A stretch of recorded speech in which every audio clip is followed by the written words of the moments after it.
Hello students, मैं doctor Akhilesh Kumar, BSc second year honours. मैं आज जो हम टॉपिक स्टार्ट कर रहे हैं वो है क्रोमेटोग्राफी। क्रोमेटोग्राफी की जो डेफिनेशन है आप इस तरह से दे सकते हो, किसी आणविक मिश्रण के पृथक्करण की वह विधि जिसकी सहायता से वितरण नियम व अधिशोषण का उपयोग करते हुए लगभग समान गुणों वाले अवयव भी पृथक किए जा सकें, क्रोमेटोग्राफी कहलाती है। सर्वप्रथम 1906 में एक रूसी वैज्ञानिक मिकाइल ट्विस्ट ने पत्तियों से प्राप्त हरे पदार्थ क्लोरोफिल के विलयन को एक ऐसे स्तंभ में ऊपर से डाला जिसमें महीन चूर्ण किया हुआ कैल्शियम कार्बोनेट पैक किया हुआ था। बाद में उन्होंने इस स्तंभ के ऊपर से हल्के पेट्रोलियम ब्लैक को लगातार धारा के रूप में प्रवाहित करके उसे धोया।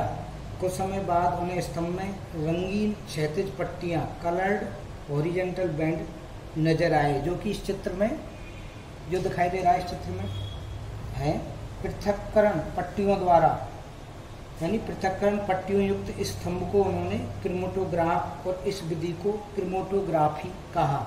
जो ये दिखाई दे रहे हैं ना आपको, कि सबसे पहले उन्होंने क्या किया, हल्का पेट्रोलियम पदार्थ से और इन हल्का पेट्रोलियम पदार्थ डाला और इसमें जो आपको ये क्रोमेटोग्राफ अलग अलग लेयर के बने हुए दिखाई दे रहे हैं। तो ये जो उन्होंने प्रयोग किया था क्रोमेटोग्राफी का प्रारंभिक प्रदर्शन था, यानी इससे उन्होंने समझाने की कोशिश की थी। क्रोमेटोग्राफी शब्द का अर्थ रंगों से लिखना, कलर राइटिंग, यानी इसमें आपको साफ दिख रहा है कि तो इसका कलर राइटिंग के विभिन्न पट्टियों पृथक होने से उन्होंने ये नाम दिया। तो अलग अलग दिखाई दे रहे हैं आपको इस डायग्राम में, अलग अलग क्रोमेटोग्राफ बन रहे हैं। ऊपर जैसे पेट्रोलियम पदार्थ को लगातार अपन इसके क्या है ब्लैक को लगातार धारा के रूप में प्रवाहित करते हैं। जो सॉल्वेंट है वो आपका क्या है, हल्का पेट्रोलियम पदार्थ है। बाद में इस विधि का उपयोग उन्होंने क्या किया, कैरोटीन तथा एमिनो अम्लों के पृथक्करण में, क्योंकि क्रोमेटोग्राफी क्या है, किसी जो आपके आणविक मिश्रण होते हैं उनको सेपरेट करने की एक तरह से ये मेथड है। और उन्होंने इसके लिए जब प्रयोग किया, ये जो पहला प्रयोग था, उसके बाद उन्होंने इसका उपयोग किसमें किया, कैरोटीन तथा एमिनो अम्लों के पृथक्करण में किया। वस्तुतः क्रोमेटोग्राफी को उस तकनीक के रूप में परिभाषित किया, उन्होंने उस तकनीक के रूप में उन्होंने क्या परिभाषित किया, ऐसे दो परस्पर अमिश्रणीय द्रव्यों के मध्य किसी मिश्रण के अवयवों को वितरित किया जाता है जिसमें से एक द्रव स्थिर प्रवस्था में रहता है और दूसरा चलायमान प्रवस्था में होता है। धीरे धीरे इस क्षेत्र में कई अलग अलग रिसर्च होती रही और इस तकनीक को विकास यानी और अच्छी रूप में इसको सामने आए। इस तकनीक के द्वारा पदार्थों की पहचान, उसका प्योरिफिकेशन, सेपरेशन की एक प्रकार से क्या थी, ये सर्वोत्तम विधि थी। समय समय पर इसके कई प्रकार की खोजें होती गई। इसमें मार्टिन ने अत्यंत महत्वपूर्ण कार्य 1941 में किया अपने साथी सिंज के साथ, और इन्होंने इसके क्या था, पार्टीशन कॉलम क्रोमेटोग्राफी का खोज की। तो इस तकनीक से उन्होंने क्या किया, एक चलायमान गतिमान द्रवावस्था के स्थान पर गैस का प्रयोग स्टार्ट कर दिया। तो उसको हम आगे देखेंगे। क्रोमेटोग्राफी जो विधियां हैं, ये उनको समझाने के लिए उन्होंने क्या किया, दो रूप में डिवाइड कर दिया, द्रव स्थिर प्रवस्था और ठोस स्थिर प्रवस्था, यानी लिक्विड स्टेशनरी फेज और सॉलिड स्टेशनरी फेज।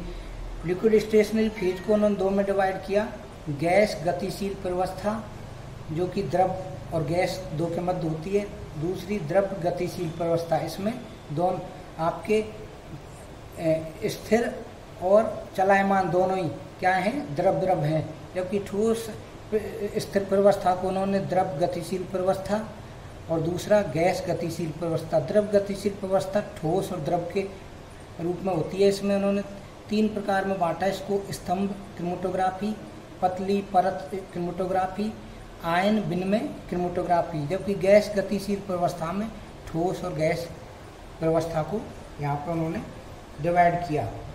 तो ये क्या है, इनकी विधियों का पृथक्करण है कि आप इसको किस तरह से विभाजित कर सकते हैं, उस आधार पर भी आप इसको समझा सकते हो।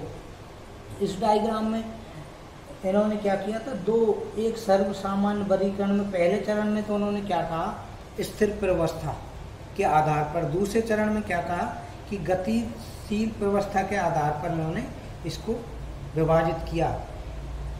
विधियों के नामकरण में पहले स्थिर प्रवस्था तथा बाद में गतिशील प्रवस्था को लिखा जाता है। उदाहरण के लिए ठोस द्रव विधियां, जिसमें स्थिर प्रवस्था ठोस तथा गतिशील प्रवस्था द्रव हो, इसकी कई सारी विधियां हैं। तो उस आधार पर जो अपना अगला हेडिंग है इसका, क्योंकि आपके जो कोर्स में है सिलेबस के में जो आपके दिखा रखा है, उसका दूसरा जो मेन टॉपिक है इसका क्रोमेटोग्राफी का अगला है अधिशोषण क्रोमेटोग्राफी, क्योंकि दो को आपको समझना है, एक तो अधिशोषण और क्रोमेटोग्राफी है, एडजॉर्प्शन क्रोमेटोग्राफी दूसरा आपके नेक्स्ट है। उसको आप पहले इसमें क्या करेंगे, अधिशोषण क्रोमेटोग्राफी, अधिशोषण क्रोमेटोग्राफी।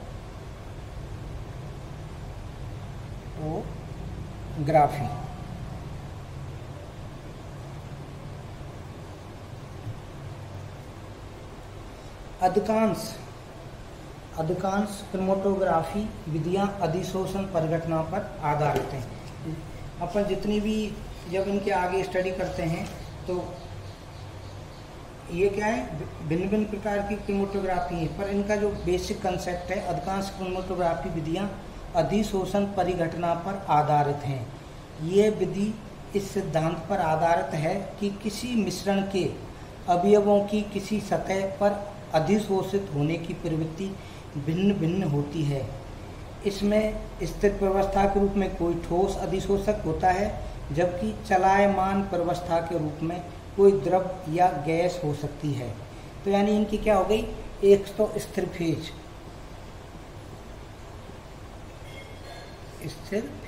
या प्रवस्था, जबकि दूसरी आपकी क्या है, इसमें दूसरी है चलायमान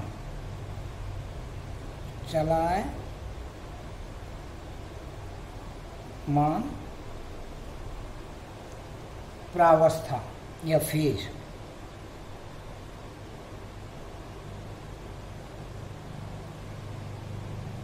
दो जो इसके मुख्य हैं, क्योंकि इसी आधार पर अपन इसको समझा सकते हैं कि दो प्रवस्था में किस पदार्थ का वितरण और अधिशोषण, यानी किसका वितरण हो रहा है, किसका अधिशोषण हो रहा है। तो इसको आप किसके आधार पर समझाएंगे, अधिशोषण। जब दो प्रवस्था की एक ठोस अधिशोषक होता है, जबकि दूसरा क्या है, चलायमान प्रवस्था के रूप में होता है। जो चलायमान प्रवस्था के रूप में होता है वो द्रव या गैस दो ही फॉर्म में होगा, जबकि स्थिर प्रवस्था है, इसको आप क्या है, ठोस अधिशोषक के रूप में काम ले सकते हैं। अगला अपना जो टॉपिक है अधिशोषण या एडजॉर्प्शन।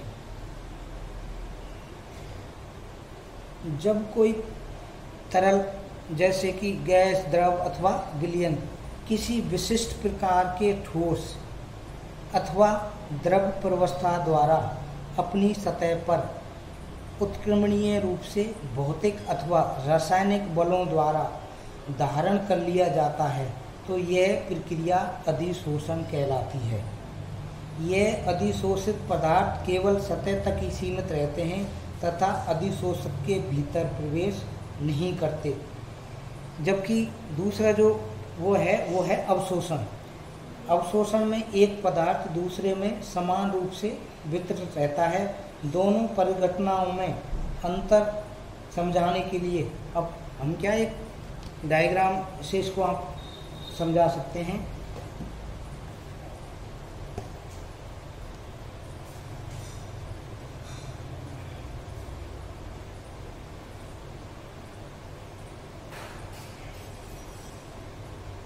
ये B और इसको मानते हैं अपन ए। इस चित्र में से क्लियर ये समझ में आएगा अपने कि अधिशोषण और अवशोषण। तो ये क्या है? अधिशोषण, अधिशोषण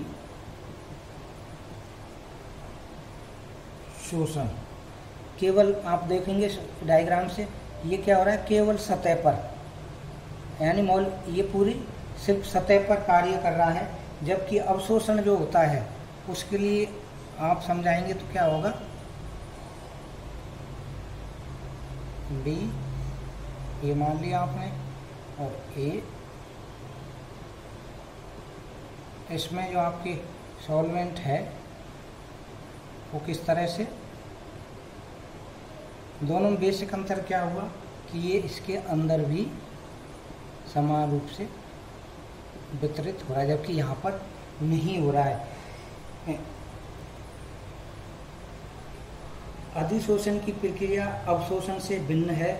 जैसे इस डायग्राम में साफ कर रहा है, किसी पदार्थ बी द्वारा किसी पदार्थ ए के अवशोषण का तात्पर्य यह है कि पदार्थ ए पदार्थ बी में समान रूप से वितरित है। किसमें? अवशोषण में। इसके विपरीत किसी पदार्थ बी द्वारा किसी पदार्थ ए का अधिशोषण यह दर्शाता है कि बी की सतह पर ए की सांद्रता अन्य द्रव्यमान की सांद्रता से अधिक है। यानी अधिशोषण में आपको समान रूप से अंदर नहीं जाएगा, जबकि इसमें समान रूप से अंदर भी वितरित है। तो अवशोषण में एक पदार्थ दूसरे में समान रूप से क्या होता है? डिस्ट्रीब्यूट हो जाता है। और दोनों परिघटनाओं को इस चित्र के द्वारा अपन आसानी से समझा सकते हैं। जबकि एक तीसरा और समझने के लिए अपन वर्ड काम ले सकते हैं, वो क्या है? शोषण। शोषण में आप क्या करेंगे कि उसके अवशोषण के आधार पर तो होता ही है, पर उसके जो उसकी सरफेस होती है उस पर भी क्या होंगे आपके इस तरह के लेयर, यहाँ भी डेंस हो जाएंगी, जबकि उसमें समान रूप से क्या हो जाती है? वितरित भी होती हैं। जैसे अपन यदि इसका उदाहरण आप यदि चारकोल को हाइड्रोजन गैस के संपर्क में लाए हैं तो सर्वप्रथम हाइड्रोजन गैस चारकोल की सतह पर संघनित होकर अधिशोषित हो जाती है और धीरे धीरे हाइड्रोजन गैस चारकोल के भीतरी सतह में भी विस्तृत हो जाएगी, यहाँ भी विस्तृत हो जाती है और एक ठोस विलयन सा बनाती जाती है, और अर्थात अभी गैस चारकोल द्वारा अवशोषित हो जाती है।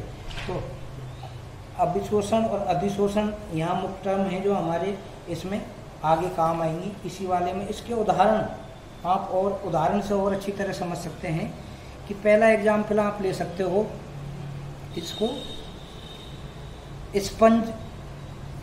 स्पंज जल को अवशोषित करता है, जबकि अमोनिया व कई उत्कृष्ट गैसें चारकोल द्वारा अधिशोषित होती हैं।